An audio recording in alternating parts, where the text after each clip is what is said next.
আজকে আমি ইট গুঁড়া করব। কেন করব তা জানতেই ভিডিওটি সম্পূর্ণ দেখতে হবে।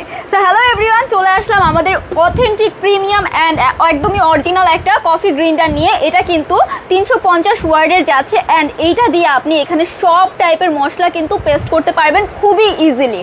এটা 220 ভোল্টের যাচ্ছে।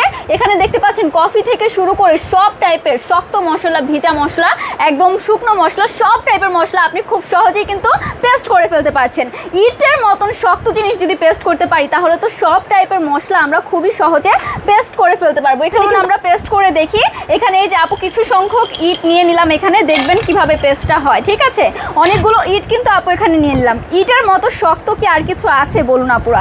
ইটের মতো গুঁড়া করে ফেললাম। এখানে দেখুন কি সুন্দর করে পেস্ট হচ্ছে, খুব সুন্দর করে কিন্তু এটা পেস্ট হয়ে যাচ্ছে। ঠিক আছে, দেখেন গুঁড়া হওয়ার সাথে সাথে মনে হয় সাউন্ডটাই একদম চেঞ্জ হয়ে গিয়েছে। সাউন্ডটা শুনলেই কিন্তু আমরা বুঝতে পারছি যে এটা মনে হয় একদম পেস্ট হয়ে গিয়েছে। চলুন এবার খুলে আমরা দেখি এটা কতটা পেস্ট হলো। মাশাআল্লাহ, দেখেন কি পরিমাণ পেস্ট হয়েছে। ইট যদি এরকম পেস্ট হয় তাহলে বুঝেন মশলা কিরকম পেস্ট হবে। এই যে ভেতরের যে ব্লেডটা দেখতে পাচ্ছেন, এখানে কিন্তু আমাদের 8টা ব্লেড করা রয়েছে অ্যান্ড এই ব্লেডটার এত যে ধার, দেখেন কি হয়েছে।